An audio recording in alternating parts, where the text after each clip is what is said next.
চলতি বছরের মে মাসের মাঝামাঝি তৃণমূলের জেলা সংগঠনে একটা বড় রদবদল হয়েছিল।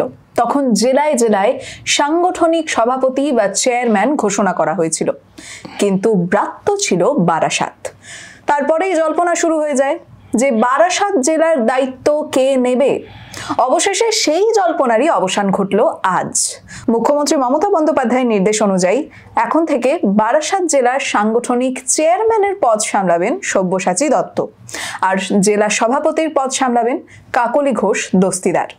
এই গোটা বিষয়টার শুরু থেকে শেষ পর্যন্ত কি ছিল আর আগামীতে কি থাকবে, সেই বিষয়টা নিয়েই কথা বলবো আমি দিশা। আর আজ আমার সঙ্গে রয়েছেন আমাদের সাংবাদিক রফিক দা। রফিক দা, এই বিষয়টাকে নিয়ে প্রথমেই যে প্রশ্নটা আসে সেটা হচ্ছে বারাসাত জেলার ক্ষেত্রেই এরকম ব্যতিক্রম একটা সিদ্ধান্ত কেন? দেখো, ঠিকই মে মাসের মাঝামাঝি শাসক দল জেলা সংগঠনে একটা বড় রদবদল ঘটিয়েছিল, যার মধ্যে জেলা সভাপতি, চেয়ারম্যান কিন্তু শুধুমাত্র বারাসাতকে বাদ রেখেছিল। তারপর থেকেই অনেকের মধ্যে প্রশ্ন ছিল যে বারাসাত কেন ঘোষণা করলো না শাসক দল। সেই কৌতূহলের মধ্যেই আমাদের শঙ্খদীপ দাস, মানে আমাদের দাওয়ালের এডিটর ইন চিফ, তিনি এই স্টুডিওতে বসে একটা ব্যাখ্যা দিয়েছিলেন যে কেন বারাসাতে এখনো পর্যন্ত ঘোষণা করা হলো না। আমরা শুরুতেই দেখে নিই শঙ্করদা ঠিক কি বলেছিলেন। শুধুমাত্র বারাসাত সাংগঠনিক জেলায়, সেখানে কিন্তু কোনো চেয়ারম্যান এবং সভাপতি ঘোষণা করা হয়নি। হ্যাঁ, আমি বলে রাখি, এই একটা জেলার সভাপতি এবং চেয়ারম্যান মনোনয়ন নিয়ে মমতা বন্দ্যোপাধ্যায় এবং অভিষেক বন্দ্যোপাধ্যায়ের মধ্যে সম্ভবত একটা মতান্তর রয়েছে, যে কারণে এটা হয়নি। বাকি কোনো জেলাতে মতান্তর নেই। বেশ, অবশ্যই এটা সত্যি আমাদের থাকবে, এটাই ব্রেকিং আজকে আমাদের। বেশ, আমার আর শেষ প্রশ্ন, এবং এটা মিলিয়ে নিও, আগামী দিনে হয়তো লেখালেখি হবে যে এটাই ব্রেকিং, যে এই একটা জেলা যে হলো না, সেটা হচ্ছে মমতা বন্দ্যোপাধ্যায় এবং অভিষেক বন্দ্যোপাধ্যায়ের এই জেলার সভাপতি এবং জেলা মানে সাংগঠনিক জেলা বারাসাত সাংগঠনিক জেলার সভাপতি এবং চেয়ারম্যান নিয়ে একটা এখনো পর্যন্ত তাদের মধ্যে সহমত হয়নি।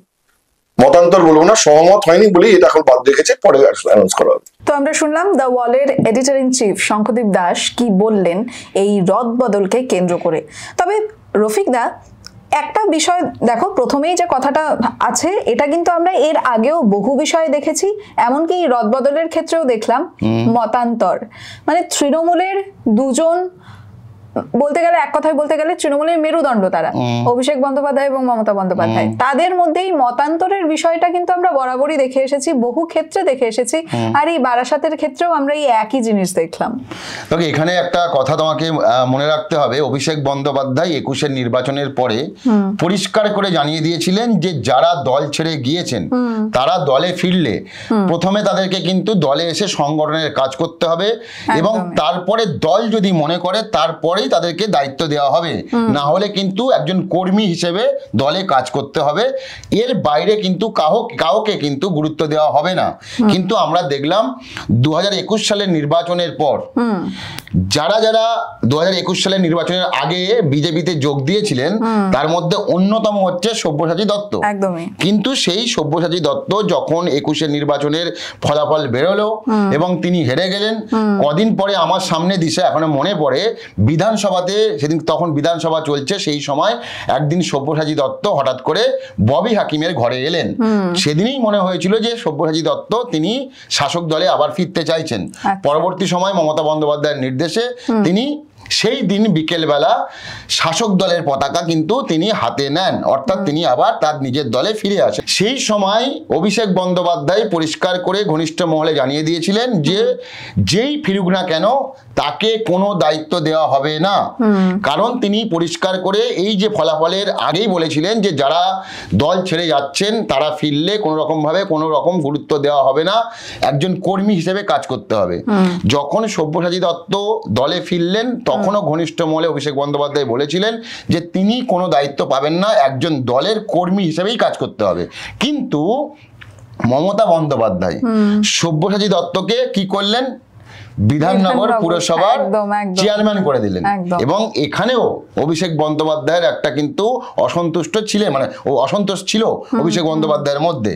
এবং রফিকদা এক কথায় বলতে গেলে ওই যে আমরা একটা চলতি ভাষায় বলি না যে পাপের প্রায়শ্চিত, মানে অভিষেক বন্দ্যোপাধ্যায় কোথাও একটা চেয়েছিলেন এই কর্মী হিসেবে কাজ করাটাকে উনি হয়তো ওইভাবেই বোঝাতে চেয়েছিলেন যে দল ছেড়ে যাওয়া মানে তিনি পাপ করেছেন, সব্যসাচী পাপ করেছেন এবং তার জন্য প্রায়শ্চিত্ত করতে হবে। একদমই, তার জন্য প্রায়শ্চিত্ত করতে হবে, কর্মী হিসেবে কাজ করতে হবে, তবে গিয়ে পদ পাবেন। কিন্তু মমতা বন্দ্যোপাধ্যায় একদম অন্য নজরেই সব্যসাচী দত্তকে দেখছেন। এটার পেছনে কি কোনো বিশেষ কারণ? স্নেহ ছিল, ভালোবাসা ছিল, সেই জায়গা থেকে মমতা বন্দ্যোপাধ্যায় মনে করেছিলেন যে সব্যসাচী দত্তকে যদি দায়িত্ব দিই তাহলে আগামী দিনে তার দলের ভালো হবে। এই ভাবনা থেকেই কিন্তু মমতা বন্দ্যোপাধ্যায় তাকে ফিরিয়েছেন এবং পরবর্তী সময় বিধাননগর পুরসভার চেয়ারম্যান করেছেন। কিন্তু সেই সময় অভিষেক বন্দ্যোপাধ্যায় মতান্তর থাকলেও মমতা বন্দ্যোপাধ্যায় শোনেননি। এবং যখন সূত্র মারফত খবর, যখন এই সাংগঠনিক রদবদল ঘটছে সভাপতি চেয়ারম্যান পদে, সেই সময় বারাসাত নিয়ে কিন্তু মমতা বন্দ্যোপাধ্যায় ইচ্ছে প্রকাশ করেছিলেন যে ওইখানে সাংগঠনিক দায়িত্বে সব্যসাচী দত্তকে কোনোভাবে যাতে ব্যবহার করা যায়। কিন্তু অভিষেক বন্দ্যোপাধ্যায় পরিষ্কার জানিয়ে দিয়েছিলেন যে না, হবে না। পরবর্তী সময় দেখা যাচ্ছে যে না, মমতা বন্দ্যোপাধ্যায় সেই ইচ্ছেকেই মান্যতা দিয়ে আজকে সব্যসাচী দত্তকে করা হলো চেয়ারম্যান এবং কাকলি ঘোষ দস্তিদারকে করা হলো, বলতে গেলে একটা গুরু দায়িত্ব দেওয়া হয়েছে, গোটা বারাসাত জেলার দায়িত্ব এবং চেয়ারম্যান হিসেবে তিনি দায়িত্ব পালন করবেন। একদমই, কারণ দায়িত্ব যখন দেওয়া হচ্ছে সেই জেলার ভবিষ্যৎ অনেকটাই তার হাতে এই মুহূর্তে। তবে তার সঙ্গে আরেকটা যেটা কথা আসছে, আমরা একদম বলতে গেলে বিধানসভার দোরগোড়ায় চলে এসেছি, মানে বিধানসভা নির্বাচনের। তো সেই ক্ষেত্রে এই বিধানসভা নির্বাচনকে কেন্দ্র করে একটা প্রশ্ন কিন্তু থেকে যাচ্ছে যে এই 26-এর নির্বাচনে কোথাও কি সব্যসাচী দত্ত প্রার্থী হয়ে লড়াই করার সিদ্ধান্ত নিতে পারেন? দেখো, আজকে যখন দলের তরফ থেকে বিজ্ঞপ্তি হলো, অনেকেই এটা কিন্তু দুয়ে চার করার চেষ্টা করছে। একদমই কি হবে সেটা মমতা বন্দ্যোপাধ্যায় বা অভিষেক বন্দ্যোপাধ্যায় জানবেন। কিন্তু কিছু কিছু বিষয় থেকে না আঁচ করা যায়, সেরকম আঁচ করছেন অনেকেই। এই মুহূর্তে বারাসাতের যে বিধানসভা কেন্দ্র, সেখানে বিধায়ক রয়েছেন 3 বারের বিধায়ক চিরঞ্জিত চক্রবর্তী। এবং চিরঞ্জিত চক্রবর্তী কদিন আগে দলের একটি প্রোগ্রামে গিয়ে বলেছেন যে তিনি এখন মোটামুটি অসুস্থ, আগামী দিনে ভোটে দাঁড়াবেন কিনা ভাববেন।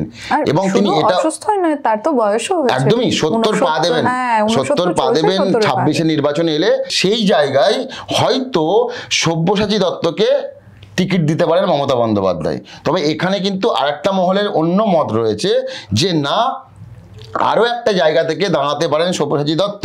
সেটা হচ্ছে তোমার তাপস চট্টোপাধ্যায়ের একটা বিধানসভা রয়েছে নিউ টাউনে, সেখান থেকে কিন্তু তিনি দাঁড়াতে পারেন বলে খবর। এখন দেখার বিষয়, আমরা আলোচনা করছি ঠিকই, কিন্তু শেষ সিদ্ধান্ত নেবেন মমতা বন্দ্যোপাধ্যায়, অভিষেক বন্দ্যোপাধ্যায়। তবে যেমনটা বললাম যে অনেক কিছুতে অনেক বিষয় নিয়ে একটা আঁচ করা যায়, গুঞ্জন শোনা যায়। আজকের এই বিজ্ঞপ্তির পরে কিন্তু সেটাই হচ্ছে যে এই দুটো বিধানসভার মধ্যে থেকে সব্যসাচী দত্ত তিনি কিন্তু দাঁড়াতে পারেন। একদমই রফিকদা, তবে আমরা প্রায় একটা শেষের পর্যায়ে চলে এসেছি। তো আমার মনে হয় আজকের এই আলোচনা এ পর্যন্ত রাখাটাই ভালো। তবে এক কথায় বলতে গেলে একটা কিন্তু নতুন রাজনৈতিক সমীকরণ গড়ে উঠেছে। আমি তোমার কাছে থামাবো। একদম, এইটার মধ্যে অনেকেই কিন্তু বলতে শুরু করেছেন যে কাকলি ঘোষ দস্তিদার তিনি হচ্ছেন এই সাংগঠনিক জেলার সভাপতি হয়েছেন, চেয়ারম্যান হয়েছেন সব্যসাচী দত্ত। এই দুজনের মধ্যে সম্পর্ক কি খুব ভালো? তেমনটা নয়। তাও এটা একটা বড় প্রশ্ন। একদমই তাই। কিন্তু তারপরেও মমতা বন্দ্যোপাধ্যায় মনে করেছেন যে দুজনকে একসঙ্গে রেখে আগামী দিনে কাজ ভালো হবে। কিন্তু এটুকু ঠিক, কাকলি ঘোষ দস্তিদার এবং সব্যসাচী দত্তের মধ্যে সম্পর্ক কিন্তু বিশাল যে ব্যাপার ভালো এমনটা নয়। অনেক সময় দেখা গিয়েছিল এর আগে, কখনো কাকলি ঘোষ দস্তিদার বলছেন সব্যসাচীর বিরুদ্ধে, কখনো সব্যসাচী দত্ত বলছেন কাকলির বিরুদ্ধে, মানে ওই পাল্টা, মানে কটাক্ষ পাল্টা কটাক্ষের মতো, একই দলে থেকেই। এখন দুজনকে একসঙ্গে বসে কাজ করতে হবে এই জন্যই, কারণ মমতা বন্দ্যোপাধ্যায়ের নির্দেশ অনুযায়ী তিনি জায়গা পেয়েছেন, কেউ সভাপতি, কেউ চেয়ারম্যান। তো এখন দেখার বিষয় আগামী দিনে দুজন মিলে একসঙ্গে কিভাবে কাজ করেন। একদমই। আর মমতা বন্দ্যোপাধ্যায় যখন এই ধরনের একটা সিদ্ধান্ত নিয়েছেন, নিশ্চয়ই ভবিষ্যতের কিছু একটা বড় কথা ভেবেই সিদ্ধান্ত নিয়েছেন, স্বাভাবিক। তো দেখুন, এই বিষয়টাকে নিয়ে কিন্তু একাধিক প্রশ্ন রয়েছে। এই আলোচনাটাকে যদি আরো টানা যায় তাহলে কিন্তু এটা অনেক দূর পর্যন্ত এগোবে। আর আমরা জানি আপনাদের মনের মধ্যেও একাধিক প্রশ্ন রয়েছেন, আপনারা প্রশ্ন রেখেছেন। তো সেই ক্ষেত্রে আপনাদের কি মতামত সেটাও আমাদেরকে অবশ্যই জানান, যাতে আগামীতে আপনাদের সেই কথাগুলোকে ধরে আমরাও এগিয়ে যেতে পারি। এই মুহূর্তের জন্য আমাদের এই এপিসোড এতটুকুই থাকছে। আগামীতে আরো একটা নতুন কোনো বিষয় নিয়ে ডিসকাশনে থাকবো।